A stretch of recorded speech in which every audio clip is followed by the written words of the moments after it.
आप सबको जय मसीह की। प्रभु यीशु मसीह के पवित्र और सामर्थी नाम से हम परमेश्वर की आज वचन लेकर के आए हैं। आज जो हमने वचन लिया है वो दाख की बारी हनोक की पुस्तक से लिया गया है। जैसा कि हमने बाइबल में पढ़ा है, बहुत सी अध्यायों को, बहुत से हमने चैप्टर्स को पढ़ा है, बहुत से भविष्यवक्ताओं के बारे में पढ़ा है। जैसा कि हम देखते हैं कि हनोक एक बहुत धर्मी व्यक्ति था, लेकिन हनोक के बारे में बहुत ज़्यादा कुछ नहीं दिया गया है। आज जो हम बात करने जा रहे हैं तो ये हनोक की पुस्तक से ही आज हम पढ़ेंगे, जिसमें कि अध्याय हैं, जिसमें कि हम पहले अध्याय से शुरू करते हैं। तो आज हम बात करेंगे कि किस तरीके से हनोक ने दर्शन देखे, किस तरीके से परमेश्वर ने उससे बात करी। तो आइए हम चलते हैं परमेश्वर के वचन में। अध्याय 1 ये हनोक के वचन हैं जिनके द्वारा वह उस चुने हुओं और धर्मियों को आशीर्वाद देता है जो विपत्ति के समय में जीवित रहेंगे। जब सभी धर्मियों और दुष्टों को दोषी ठहराया जाएगा, हनोक एक धर्मी व्यक्ति जो प्रभु के सामने चला, और जब उसकी आंखें खुली उसने स्वर्ग में एक पवित्र दर्शन देखा। वह बोल उठा और कहा, जो स्वर्गदूतों ने मुझे दिखाया वह यह है। इन स्वर्गदूतों ने मुझे सारी बातें बताईं और जो मैंने देखा था उसकी मुझे समझ दी, जो इस पीढ़ी में नहीं बल्कि दूर की पीढ़ी में होने वाला था, अर्थात चुने हुओं का भला। यह उनके कारण था कि मैं उससे बात कर बोल सकता था। जो पवित्र और सर्वशक्तिमान इस संसार का स्वामी, जो एक दिन अवश्य अपने स्वर्गीय निवास को छोड़ देगा, जिसे एक दिन अवश्य सिनाई पर्वत की चोटी पर जाना है, और जो अपनी स्वर्गीय शक्ति की सारी ताकत को प्रकट करने के लिए अपने तंबू में दिखाई देगा। सभी सजग, भयभीत और निराश होंगे।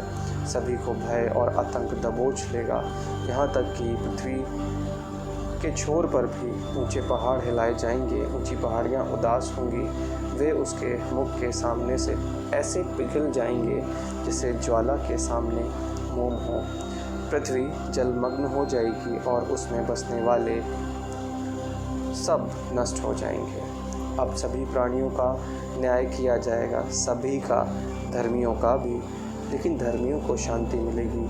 वह चुने हुओं को बचाए रखेगा और उन पर अपनी दया दिखाएगा। तब वे परमेश्वर की संपत्ति बन जाएंगे। वह उन्हें खुशी और आशीर्वाद से भर देगा और दिव्यता की शोभा उन्हें रोशन करेगी। अध्याय 2 उन सभी अपराधों के कारण जो पापी और अधर्मी ने उसके खिलाफ किए हैं, देखो वह अपने 10,000 संतों के साथ आता है ताकि सभी प्राणियों का न्याय करे, दुष्ट जाति का विनाश करे और सभी प्राणी को भड़के। ये वचन आपको यहूदा के 14 और 15 में भी देखने को मिलता है। अध्याय 3 स्वर्ग में रहने वाले सभी जानते हैं कि यहाँ क्या चल रहा है। वे जानते हैं कि हम प्रकाश डालने वाले आकाशीय पिंड अपना रास्ता नहीं बदलते हैं। उसके आदेशों को बिना अतिक्रमण के हमेशा मानते हुए वे सब अपने अपने समय पर उदय होते हैं और नियमित रूप से अस्त होते हैं। वे पृथ्वी को देखते हैं और अचानक जो शुरू से अंत तक यहाँ चलता है वे सब कुछ जान जाते हैं।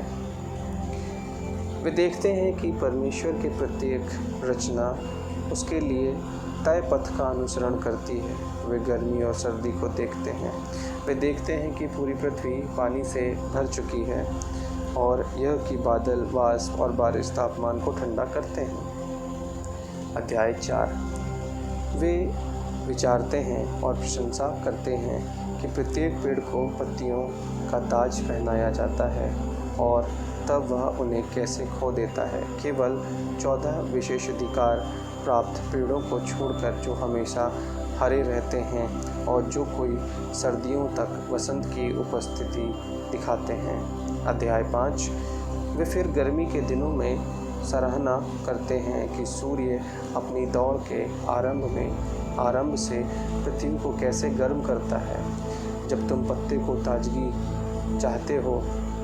पत्ते की ताजगी चाहते हो, जब चिलचिलाती गर्मी से मिट्टी फट जाती है और तुम मैदान में या पहाड़ पर चलने में असमर्थ हो जाते हो। अध्याय 6 फिर वे सराहना करते हैं कि कैसे उसी समय पत्तियों से खुद को ढकने वाले पेड़ फल भी देते हैं, लेकिन उसी क्षण वे यह समझते हैं और पहचानते हैं कि वह जो सदाकाल का है वही हमारे लिए सब कुछ करता है, कि प्रत्येक वर्ष के सभी कार्य की उनकी सभी कृतियाँ उसके आदेशों का हमेशा अनुसरण करते हैं। हालांकि परमेश्वर ने ऐसा बनाया है कि ये सभी चीज़ें गुजर जाएंगी। वे देखते हैं कि समुद्र और नदियाँ अपने अपने मिशनों को कैसे पूरा करती हैं, जबकि तुम्हें कठिनाई होती है। तुम केवल अपूर्ण रूप से अपने प्रभु की आज्ञा मानते हो, तुम उसके आदेशों को तोड़ते हो, उसकी महानता की निंदा करते हो और तुम्हारा अधर्मी मुँह उसकी महिमा की निंदा करता है। कठोर दिल वाले पापी, तुम्हारे लिए कोई शांति नहीं होगी। तुम्हारे दिन शापित हो जाएंगे और तुम्हारे जीवन के वर्ष जीवितों की पुस्तक से मिटा दिए जाएंगे। तुम सभी प्राणियों में निंदनीय ठहरोगे और तुम दया नहीं प्राप्त करोगे। उस दिन तुम्हारी शांति सब धर्मियों के अंत अभिशापों से भंग होगी और वे पापी हमेशा के लिए निष्पादित होंगे। हाँ, वे तुमसे और साथ ही दुष्ट से भी घृणा करेंगे, लेकिन चुने हुओं को प्रकाश, खुशी, शांति और सांसारिक विरासत है। तुम्हारे लिए अधर्मी तुम्हारे लिए अभिशाप है। तब चुने ज्ञान प्राप्त करेंगे और कोई अपराध नहीं होगा, कोई अशुद्धता नहीं होगी, कोई घमंड नहीं होगा, लेकिन वे विवेकपूर्ण व्यवहार करेंगे, खुद को विनम्र करेंगे और उन पवित्र आज्ञाओं का उल्लंघन नहीं करेंगे। अतः वे अपने जीवन के सभी समय दोषी नहीं ठहरेंगे और उनकी मृत्यु बिना परेशानी और बिना दर्द के होगी। उनके दिनों की संख्या पूरी होगी। वे आनंद और शांति में बूढ़े हो जाएंगे और उनकी खुशी के वर्ष आनंद के साथ, शांति के साथ, बिना छाया के, बिना परेशानी के, उनके अस्तित्व के सभी समय बहुगुणित होंगे। अध्याय 7। जब उन दिनों में मनुष्य के बच्चे बढ़ने लगे और उनकी सुंदर और श्रेष्ठ लड़कियां पैदा हुईं, और जब स्वर्गदूतों ने स्वर्ग के बच्चों ने उन्हें देखा तो वे उनके प्यार में पड़ गए और वे आपस में कहने लगे, आओ हम मनुष्य जाति में से महिलाओं को चुनें और उनके साथ बच्चे पैदा करें। तो उनके नेता समयायाजा ने उनसे कहा, मुझे डर है कि तुम अपनी योजना को पूरा नहीं कर सकते और कि मैं अकेले ही तुम्हारे अपराध का दंड झेलूँगा। लेकिन उन्होंने उसे उत्तर दिया, हम तुमसे शपथ खाते हैं और हम सभी अपने आप को आपसी बंधन से बांधते हैं। हम अपने लिए कुछ भी नहीं बदलेंगे। जो संकल्प हमने किया है हम उस पर अमल करेंगे। वास्तव में वे शपथ खाएं और एक दूसरे को आपसी बंधन में बांधा। वे संख्या में 200 थे। वे अराडिस पर उतरे जो आर्मोन पहाड़ के पास स्थित है। इस पर्वत को अरमोन कहा जाता था क्योंकि यही उन्होंने शपथ ली थी और आपसी बंधन से बंधे थे। उनके प्रमुखों के नाम इस प्रकार हैं: सामयाजा उनका नेता, उराक, बरामील, अकीबील, तमीएल, रामुएल, दानेल, अज़कील, सरकम्याल, असैल, आर्मर्स, बदराल, आनने, जाबे, समसावेल, एरटेल, ट्यूरेल, योमियाल, अराजील। इन 200 स्वर्गदूतों के वे प्रमुख थे और बाकी सब उनके साथ थे। और प्रत्येक ने एक पत्नी को चुना और उनके निकट आए और उनके साथ सोया और उन्होंने उन्हें जादू, टोने, करतब और जड़ों और पेड़ के गुण सिखाए। और इन महिलाओं ने गर्भ धारण किया और उन्होंने दानवों को जन्म दिया जिनकी ऊंचाई 300 हाथ थी। उन्होंने पुरुषों के हर उस काम को निगल लिया जो वह पैदा कर सकता था और उन्हें खिलाना असंभव हो गया। तब वे स्वयं मनुष्यों का भक्षण करने के लिए मनुष्यों के विरुद्ध हो गए और वे पक्षियों, जानवरों, सरीसृपों, मछलियों पर हमला करने लगे ताकि उनका मांस खाएं और उनका खून पिएं। और तब पृथ्वी ने दुष्टों को उल्हाना दिया। अध्याय 8। अजाएल ने पुरुषों को तलवारें, चाकू, ढाल और दर्पण बनाना भी सिखाया। उन्होंने उन्हें सिखाया कि कंगन और गहने, चित्रकला, भौहों को विचित्र करने की कला, रत्नों को और किसी भी वस्तु का उपयोग कैसे करें, तरह तरह के रंजक कैसे बनाएं, जिससे दुनिया भ्रष्ट हो गई। नास्तिकता में वृद्धि हुई, व्यभिचार बढ़ने लगे, जीव अपने सभी कार्यकलापों में अधर्मी और भ्रष्ट हो गए। अमजारक ने सभी मंत्र, जादूगरी और जड़ों के गुण सिखाए। अरमरस ने मंत्रों को हल करने की कला सिखाई। बरक्याल ने सितारों की विधि की कला सिखाई। अकीबील ने चिन्हों को सिखाया। तमिएल ने खगोल विज्ञान पढ़ाया और असराडेल ने चंद्रमा की चाल को सिखाया। और जो मनुष्य नाश होने को थे, उन्होंने आवाज़ उठाई और उनकी आवाज़ स्वर्ग तक गई। अध्याय 9। फिर मिकाइल, जिब्राइल, राफाएल, शुरियाल और यूरिल ने स्वर्ग से उनकी आँखें पृथ्वी पर की और वहाँ रक्त की धाराओं को देखा जिसने उसे लाल कर दिया था, और अधर्म को भी जो वहाँ किए जा रहे थे। और उन्होंने आपस में कहा, यह तो उनके रोने की आवाज़ है। उसके बच्चों की निज भूमि ने स्वर्ग के फाटक को अपनी आवाज़ उठाई, और यह तुम्हारे के लिए है, हे आकाशीय सुगंध, ये तुम्हारे लिए है कि आत्माएं यह कहकर शिकायत करते हैं कि परम प्रधान से न्याय प्राप्त करो। तब उन्होंने अपने प्रभु और गुरु से कहा, तो प्रभुओं का प्रभु, ईश्वरों का ईश्वर, राजाओं का राजा है। तेरी महिमा का सिंहासन अनंत कालों से है और अनंत काल से तेरा नाम पवित्र और महिमामय है। तू हमेशा धन्य है और गौरवशाली है। तू सृष्टिकर्ता है, सभी चीज़ों का संप्रभु स्वामी है। तेरी आँखों की दृष्टि से कुछ भी छिपा नहीं है। तू सब पर शासन करता है और कुछ भी तेरे अधिकार से बच नहीं सकता है। तूने देखा कि अज़ाज़ेल ने क्या किया, कैसे उन्होंने मनुष्यों को सभी प्रकार के अधर्म सिखाए और कैसे वह दुनिया पर वह सब प्रकट करता है जो स्वर्ग में हो रहा है। समयाचा ने मनुष्यों को टोना टोटका भी सिखाया, जिसे तूने उनकी सभी साथी से ऊपर ठहराया था।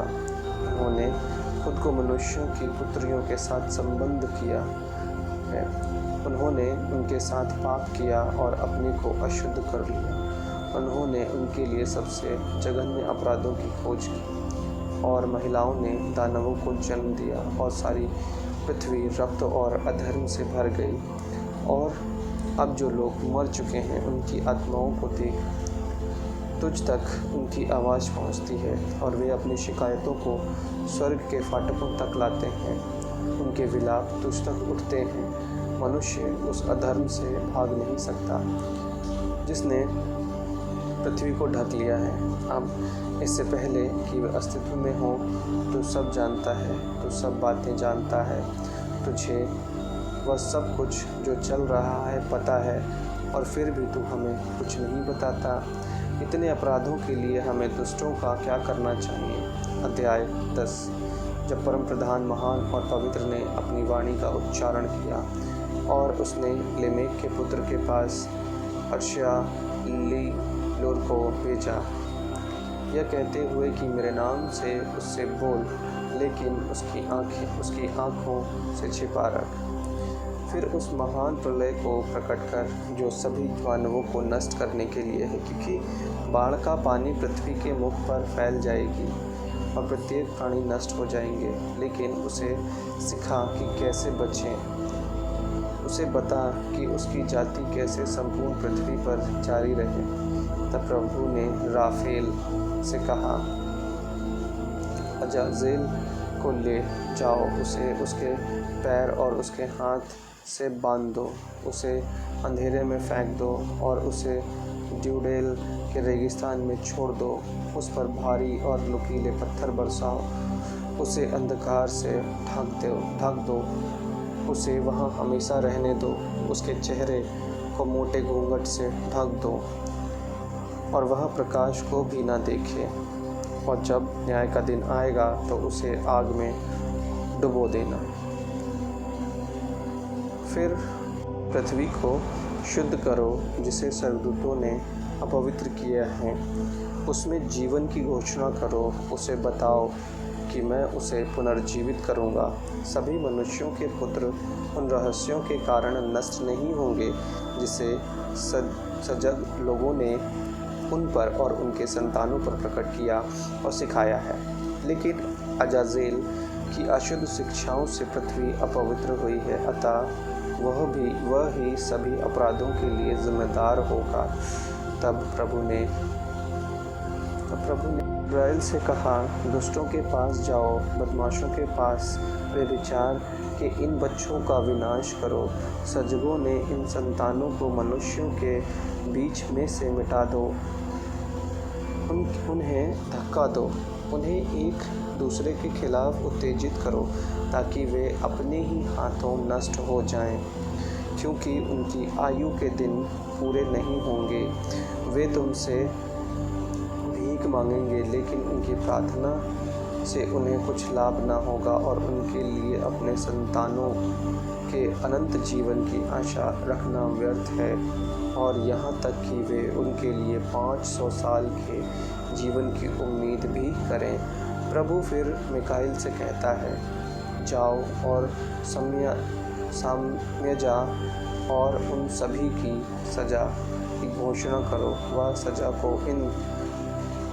इन अपराधों में हिस्सा लेने वालों की प्रतीक्षा कर रहा है, जो महिलाओं के साथ एकजुट हुए हैं और जिन्होंने खुद को सभी प्रकार की अशुद्धता से अपवित्र किया है। और जब उनके बेटे तबाह हो जाते हैं, जब उन्होंने उनकी बर्बादी देखी तो दुनिया में उनके सबसे प्यारे थे। उन्हें 70 पीढ़ियों के लिए फैसले के दिन तक और सार्वभौमिक कौर के लिए पृथ्वी के नीचे जंजीर में बांध दो, और इस न्याय का प्रभाव उनके लिए अनंत तक होगा। तब उन्हें आग की गहराई में फेंक दिया जाएगा, जो उन्हें लगातार पीड़ा देगी, और वे वहाँ सदा रहेंगे। उनके साथ उनके नेता आग की लपटों में जलेंगे, और उन सभी को वहाँ जंजीरों से बांधा जाएगा, जब तक बड़ी संख्या में पीढ़ियाँ और न बन जाएं। एक ही बार में सभी दोष खेल के आदि आत्माओं का विनाश कर सजगों की संतानों का विनाश पर्याप्त, और बहुत लंबे समय तक उन्होंने मानव जाति पर अत्याचार किया है। चलो जालिमों को धरती के सामने से हटा दें। बुराई का नाश हो, लेकिन न्याय का समता के पौधे फिर पनपें और आशीर्वाद देने का संकल्प बने। न्याय और निष्पक्षता अंतहीन समय के लिए खुशी के साथ पनपें, और फिर सभी संत अपने धन्यवादों को स्वर्ग भेजेंगे और तब तक जीवित रहेंगे जब तक 1000 बच्चों को जन्म न दें, जबकि उनकी जवानी और उनके शब्द के दिन आनंद और शांति में गुजरेंगे। उस समय सारी पृथ्वी पर धर्म की खेती की जाएगी। यह पेड़ों और आशीर्वादों से भर जाएगा। वहाँ स्वादिष्ट पेड़ लगाए जाएंगे। बेल वहाँ प्रचुर मात्रा में विकसित होगी और तृप्ति के लिए फल का उत्पादन करेगी। सभी बीज पृथ्वी में रोपे जाएंगे। एक के लिए 1000 निकलेगा और जैतून का एक माप 10 दबाव तेल प्रदान करेगा। सभी अत्याचार, सभी अन्याय, सभी अपराध, सभी अशुद्धता, इन सब से भूमि को छुड़ाओ। उन सब से जो अशुद्ध कर सकता है, बुराई हमेशा के लिए मिटा दिया जाए। तब मनुष्यों के बच्चे धार्मिकता में रहेंगे और सभी राष्ट्र मेरी ओर लौटेंगे और मुझे वह सम्मान जो मुझे उचित है देंगे। सभी मुझे धन्य कहेंगे, सभी मुझे निहारेंगे। पृथ्वी को सभी भ्रष्टाचार, सभी अपराध, सभी दंड, सभी पीड़ाओं से मुक्ति दिलाई जाएगी और वह मेरे द्वारा एक विनाशकारी बाढ़ से और नहीं डरेगा। उन दिनों में उस आशीर्वाद के खजाने को खोलूँगा जो स्वर्ग रखा है। मैं उन्हें पृथ्वी पर डालूँगा और वे कार्यों को और मनुष्यों के कार्यों पर उर्वर करेंगे। शांति और धार्मिकता मनुष्यों के साथ एक गठबंधन बनाएगी और ये पवित्र संधि उतने लंबे समय तक रहेगी जब तक कि यह दुनिया और पीढ़ियाँ। अध्याय 11 शून्य। अध्याय 12। इन सभी चीज़ों की उपलब्धियों से पहले हनोक को पृथ्वी से हटा दिया गया था और कोई नहीं जानता था कि वह कहाँ हटा दिया गया या उसका क्या हुआ था। अपने सभी दिन उसने संतों के साथ और पहरुओं के साथ गुजारे। मुझ हनोक ने शांति के राजा महान प्रभु को धन्य कहा और देखो, सजगों ने मुझे हनोक शास्त्री नाम दिया। और प्रभु ने मुझसे कहा, हनोक न्याय के शास्त्री, जाकर स्वर्ग के पहरेदारों को बता, जिन्होंने स्वर्ग की उदात्ता, ऊंचाइयों और उनके अनंत निवासों को अपवित्र किया और मनुष्यों के कामों में महिलाओं को उनका उदाहरण लेकर भागी हुए, जो अंत में पृथ्वी पर भ्रष्ट बन गए। उन्हें बता कि पृथ्वी पर उन्हें ना तो शांति मिलेगी और ना ही उनके पापों की माफ़ी। कभी भी वे अपने वंश में आनंदित नहीं होंगे। वे अपने प्रियजनों का विनाश होता देखेंगे। वे अपने नष्ट हुए बच्चों के लिए रोएंगे। वे उनके लिए मुझसे प्रार्थना करेंगे, लेकिन उन्हें शांति या दया कभी प्राप्त न होगी। अध्याय 13। और हनोक ने प्रस्थान किया और अज़ाज़ेल से कहा, तुम्हारे लिए कोई शांति नहीं है। तुम्हारे खिलाफ एक महान आज्ञा सुनाई गई है। वह तुम्हें जंजीरों में जकड़ देगा। तुम्हारे लिए कभी भी कोई राहत नहीं होगी, न ही दया और न ही मध्यस्थता की प्रार्थना, क्योंकि तुमने उत्पीड़न सिखाया और क्योंकि तूने मनुष्यों को पृथ्वी को अपमानित करना, पाप करना और उन पर अत्याचार करना सिखाया। और मैंने उसे छोड़ दिया और उनके अपराधों के सभी भागीदारों पर उन्हीं समाचार की घोषणा की। और वे भयभीत थे और एक भयानक कंपकपी उन पर छा गई। और उन्होंने मुझसे उनके लिए दोष की माफ़ी के लिए एक विनम्र याचिका लिखने के लिए विनती की। उन्होंने मुझसे भीख मांगी कि इसे स्वर्ग के परमेश्वर के सिंहासन को भेज दे। उस महान अपराध को करने के कारण उनके पास उसे संबोधित करने को और न तो स्वर्ग को अपनी आंखें उठाने को साहस था। इसलिए मैंने उनके बारे में एक विनम्र याचिका लिखी ताकि उन्हें जो कुछ उन्होंने किया था उससे राहत और दया मिले। तब मैंने उन्हें छोड़कर अपने मार्ग पर चलना जारी रखा और उनके अनुरोध को पढ़ते हुए डिनेंडन के जल की ओर, जो कि अरमान के पश्चिम में है, मैं नींद में पड़ गया। और देखो, मैं एक सपना और एक स्वर के दर्शन देखा। मैं परमानंद में पड़ गया और मैंने दर्शन में देखा वह सज़ा जो मुझे स्वर्ग के बच्चों पर दुखद समाचार की घोषणा करने और फटकारने के लिए थी। जब मैं जागा तो मैं उनके पास गया। वे इकट्ठे थे और रो रहे थे और लेबनान और सनेसर के बीच स्थित उबल सिलियाल में उनका चेहरा ढका हुआ था। मैंने उन्हें अपने सपने और दर्शन बताए और मैंने उन्हें न्याय के इन शब्दों से संबोधित किया और स्वर्ग के बच्चों को वह फटकार लगाई जिसके वे योग्य थे। मेरे प्रियो, अभी हमने देखा अनु की पुस्तक 1 से 13 अध्याय। बाकी के अध्याय हम अपनी नेक्स्ट वीडियो में देखेंगे। तब तक के लिए आपको को जय मसीह की।